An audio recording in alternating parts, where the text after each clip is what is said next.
NEET UG అనేది ఒక knowledge test మాత్రమే కాదు, ఇది strategy, time table and correct mind సెట్తో కూడుకున్న ఒక గేమ్ లాంటిది. మోస్ట్ ఆఫ్ ద స్టూడెంట్స్కి ఆన్సర్స్ తెలిసినా కూడా మార్క్స్ మిస్ అవుతుంటారు. ఎందుకు? Because they don't know the correct way of attempting a paper. In this video, I am going to explain one of the most important strategies so that you can maximize your score with minimum mistakes. Here we go. Strategy number 1.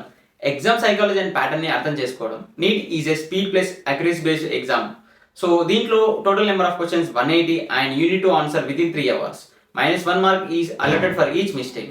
So blind గా attempt చేయడం కాకుండా smart గా attempt చేయాలి. So ఇప్పుడు మీ ఏమేంటంటే maximum number of correct questions with minimum mistakes. Strategy number 2. One of the most common doubt is ఏ సబ్జెక్ట్తో start చేయాలి. The best strategy is to start with the strongest subject, that is biology. Biology అనేది one of the most highest weightage ఉన్న subject కాబట్టి you start with biology. Easily solve అవుతుంది and easily score చేయొచ్చు because direct insight lines ఇస్తారు. So that మీ confidence కూడా boost అవుతుంది. And next then go with chemistry and then with physics. గుర్తుపెట్టుకోండి, మీరు ఎప్పుడైనా స్ట్రాంగర్ సబ్జెక్ట్తో స్టార్ట్ చేయాలి అండ్ వీకర్ సబ్జెక్ట్తో ఎండ్ చేయాలి. Strategy number 3. Divide the time accordingly. First biology start చేసేయండి. చేసాక 45 to 50 minutes లోపే ఖచ్చితంగా అయిపోగొట్టేటట్టు చూసుకోండి. ఎందుకంటే లాస్ట్ ఫిజిక్స్ పైన ఎఫెక్ట్ పడుతుంది ల్యాగ్ చేస్తే. సో మీరు 10 minutesలో బబుల్ చేయాలి. 50 minutesలో బయాలజీ అయిపోయి 10 minutesలో బబుల్ చేసేటట్టు చూసుకోండి. నెక్స్ట్ సెకండ్ అవర్ స్టార్ట్ అయ్యేలోపు కెమిస్ట్రీ స్టార్ట్ చేసేయండి. And max to max 45 to 55 minutes వరకు కెమిస్ట్రీ చేసేసి లాస్ట్ 10 minutesలో కెమిస్ట్రీ బబుల్ చేసేయండి. అండ్ ఫిజిక్స్కి వచ్చేసరికి 50 minutes అయినా మినిమం మిగిలి ఉండాలి మీకు, ఎందుకంటే అన్ని క్వశ్చన్స్ చదవాలి కాబట్టి. Strategy number 4. పేపర్ని మొత్తం 3 roundsలో చేయాలి. First easy questions, next moderate, ఆ తర్వాత హార్డ్ క్వశ్చన్స్. ఈజీ క్వశ్చన్స్ ఏంటంటే ఫస్ట్ 1 నుంచి 180 questions మధ్యలో ఏవైతే ఈజీ ఉన్నాయో ఈజీ క్వశ్చన్ మొత్తం అటెంప్ట్ చేసుకుంటూ పోవాలి మొత్తం. ఆ తర్వాత మోడరేట్ క్వశ్చన్స్. ఆ మోడరేట్ క్వశ్చన్స్లో మీరు ఏదైనా 2 optionsలో స్టక్ అయి ఉంటారు. 2 options ఎలిమినేట్ చేసి 2 options డౌట్ ఉంటాయి. సో దాన్ని సాల్వ్ చేసుకుంటూ పోవాలి. ఆ తర్వాత హార్డ్ అండ్ రిస్కీ క్వశ్చన్స్ చేసేయాలి. తర్వాత ఎందుకంటే ఇప్పుడు ముందే హార్డ్ చేశారనుకో ఒక దగ్గర స్టక్ అయిపోతే మీకు ఈజీ క్వశ్చన్స్ చేసే టైం కూడా దొరకదు లాస్ట్కి. So you will eventually lose the marks. Strategy number 5. Subject wise tips. Biology అనేది చాలా వాస్ట్ సబ్జెక్ట్ కదా. సో దాంట్లో చిన్న చిన్న ఎగ్జాంపుల్స్, చిన్న చిన్న వర్డ్స్, కీవర్డ్స్ క్వశ్చన్ చదివేటప్పుడు చాలా జాగ్రత్తగా చదవండి. ఎందుకంటే చిన్న మిస్టేక్ కూడా పెద్ద హ్యూజ్ లాస్ని మీకు క్రియేట్ చేస్తుంది. ర్యాంక్ డిఫరెన్స్ చాలా వస్తుంది. అండ్ ఫిజిక్స్కి వచ్చేసి ఫస్ట్ ఈజీ క్వశ్చన్స్ చేయండి. ఈజీ క్వశ్చన్స్ అంటే లైక్ ఇప్పుడు సీరియల్ చేయనక్కర్లేదు, మీకు ఫార్ములా బేస్డ్ ఏవైతే క్వశ్చన్స్ వచ్చో అవి చేసుకుంటూ పోండి. మీ టార్గెట్ అనేది ఒక యావరేజ్ స్టూడెంట్కి చెప్పాలంటే ఒక 35 to 40 questions టార్గెట్ పెట్టుకోండి. 35 questions అటెంప్ట్ చేస్తే చాలు అన్నట్టు. అంటే అప్పుడు ఈజీ క్వశ్చన్స్ మొత్తం మ్యాక్స్ 30 to 35 questions ఉంటాయి ఫార్ములా బేస్డ్. సో అవి అటెంప్ట్ చేస్తేనంటే మీరు ఒక సేఫ్ జోన్లోకి వెళ్ళిపోతారు. ఎందుకంటే ఒకటే క్వశ్చన్ దగ్గర స్టక్ అవుతానంటే మిగతా క్వశ్చన్స్ కూడా బర్డెన్ అయిపోతుంది. మిగతా క్వశ్చన్ ఈజీ క్వశ్చన్స్ కూడా మీకు టైం దొరకదు సాల్వ్ చేయడానికి. సో ఫిజిక్స్ ఎప్పటికప్పుడు సాల్వ్ చేయాలి, ఎప్పటికప్పుడు బబుల్ చేయాలి లాస్ట్కి. అదే లాస్ట్లో చెప్తాను ఎలా బబుల్ చేయాలి అనేది బబ్లింగ్ గురించి. అండ్ మోర్ ఓవర్ కెమిస్ట్రీకి వచ్చేసరికి మీరు organic reactions, named reactions, NCERT lines, inorganic ఏవైతే ఉన్నాయో ప్యూర్గా డైరెక్ట్ ఎన్సీఆర్టీ లైన్స్ వస్తాయి. సో ఎక్సెప్ట్ ఇంకా ఎక్సెప్షన్స్ ఏమైనా ఉన్నాయా కెమిస్ట్రీలో అనేది అవి జాగ్రత్తగా చూసుకోండి. అవే మెయిన్గా ఇస్తాడు కెమిస్ట్రీలో. And more over a subject అయినా పర్లేదు, క్వశ్చన్ చదివేటప్పుడు చాలా జాగ్రత్తగా చదవండి. పచ్చిగా చెప్పాలంటే ఒళ్ళు దగ్గర పెట్టుకొని చదవండి. ఎందుకంటే ఒక చిన్న మార్క్, ఒక సింగిల్ మార్క్ కూడా మీకు సీట్ వస్తుందా రాదా అనే దాన్ని డిపెండ్ అయి ఉంటుంది. ఫర్ ఎగ్జాంపుల్ మా ఫ్రెండ్కి 1 మార్క్తో సీట్ పోయింది లాస్ట్ ఇయర్. సో మైండ్లో పెట్టుకోండి. అండ్ నెక్స్ట్ వచ్చేసి స్ట్రాటజీ నెంబర్ 6. ఓఎంఆర్ ఫిల్లింగ్ అనేది ఎలా చేయాలంటే ఫస్ట్ బయాలజీ స్టార్ట్ చేశాక 45 to 50 minutes వరకు బాటనీ, జువాలజీ కంప్లీట్ చేసుకోవాలి. చేసుకున్న తర్వాత మీకు కన్ఫర్మ్ 100% డ్యామ్ షూర్ ఉన్నవి ఫస్ట్ డాట్స్ పెట్టుకుంటూ పోవాలి. అంటే నా స్ట్రాటజీ, నేను ఫాలో అయిన స్ట్రాటజీ చెప్తున్నాను. డాట్స్ పెట్టుకుంటూ పోయి నేను మొత్తం బబుల్ చేసేవాడిని. వితిన్ 10 minutesలో మొత్తం బయాలజీ అంతా అయిపోగొట్టేవాడిని. ఒకవేళ మిగిలితే హార్డ్ క్వశ్చన్స్ ఎక్కడైనా 4-5 మిగులుతుండే అవి చూసుకుంటుండే నేను మళ్ళీ నెక్స్ట్ రౌండ్లో.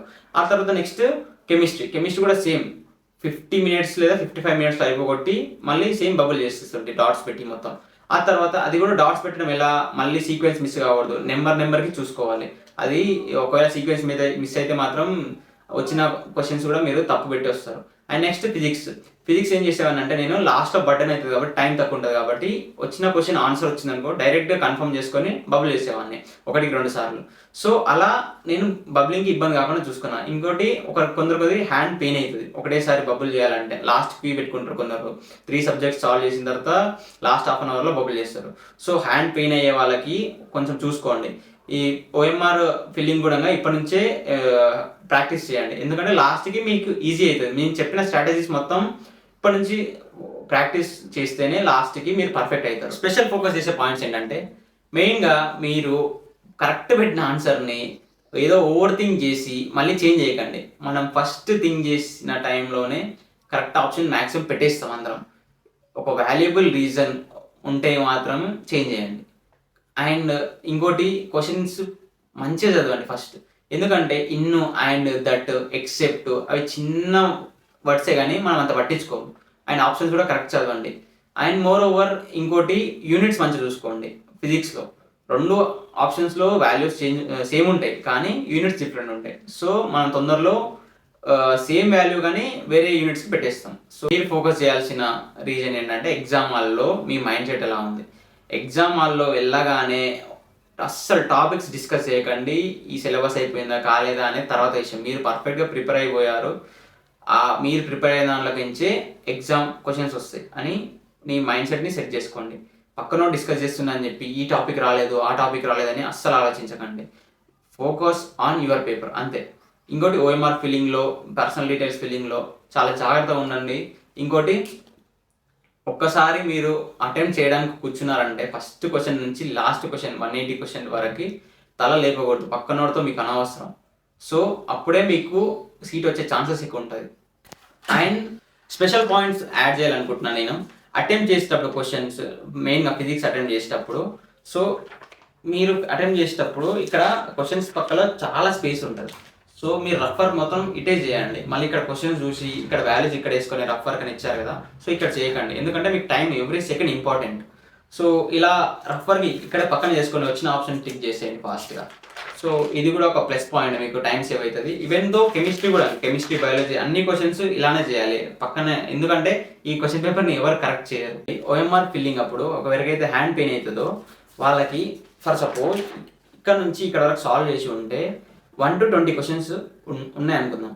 So 1 to 20 questions first OMR తీసుకొని చుక్కలు పెట్టుకుని అన్ని, first question, third option, second question, fourth option అన్నట్టు అన్ని చూసుకుంటూ క్రిస్టల్ క్లారిటీ ఉన్నాయి మాత్రమే చుక్కలు పెట్టుకోండి. ఫస్ట్ పెట్టుకున్న తర్వాత ఏం చేయాలంటే పేపర్ ముందర పెట్టుకొని ఏవైతే 1 to 20 క్వశ్చన్స్లో హార్డ్ క్వశ్చన్స్ రానివి, ఆప్షన్స్ కన్ఫ్యూజ్ అయినవి వదిలేసి ఉంటారు కదా, సో వాటిని ముందర పెట్టుకొని OMR ముందర పెట్టుకొని దానిపైన పెట్టుకొని బబుల్ చేస్తూ వాటి గురించి ఆలోచించండి, హార్డ్ క్వశ్చన్స్ గురించి. సో దట్ మీకు క్లిక్ అవుతుంది ఎక్కడో ఒక చోట. సో మీకు టైం సేవ్ అవుతుంది. ఇంకోటి మళ్ళీ ఆ క్వశ్చన్ని చూసే టైం కూడా మీకు సేవ్ అవుతుంది. సో ఇంకోటి మీరు మైండ్ సెట్ ఎలా ఉండాలంటే ఎగ్జామ్లో కూర్చుంటే నాకు కాకపోతే ఇంకెవరికి వస్తుంది సీటు అన్నట్టు ఉండాలి. అది ఎప్పుడు పర్ఫెక్ట్గా హార్డ్ వర్క్ చేసి చదవకుండా వెళ్ళి నాకు కాకపోతే ఇంకెవరికి వస్తుంది అంటే ఏం చేయలేము, ఇంకా మీ ఇష్టం. సో ఇంకా 30 days ఉంది కదా, 30 daysలో ఫర్దర్గా మీకు నీట్కి కావాల్సిన స్ట్రాటజీస్ ఇంకేమన్నా మీకు ఏమైనా అవసరం ఉంటే కమెంట్ చేయండి, నేను ఖచ్చితంగా వాటికి హెల్ప్ చేస్తాను. వీడియోస్, సబ్జెక్ట్ వైజ్ వీడియోస్ కానీ, ఇంకా ఒక సబ్జెక్ట్ని ఎట్లా అప్రోచ్ అవ్వాలి, ఇంకా ఎగ్జామ్ ముందు ఎట్లా ప్రిపేర్ అవ్వాలి, నెక్స్ట్ 2 weeks ముందు ఎలా ప్రిపేర్ అవ్వాలి, మాక్ టెస్ట్ ఎన్ని ఇవ్వాలి, ఎన్ని అటెంప్ట్ చేయాలి డైలీ అనేది నెక్స్ట్ వీడియోలో మీకు క్లియర్గా చెప్తాను, క్లారిటీగా. So that's it for the video. And if you like my strategies, please do like, share and subscribe for more content like this. I am Sairam, a third year medico from Telangana, signing off. Thank you so much.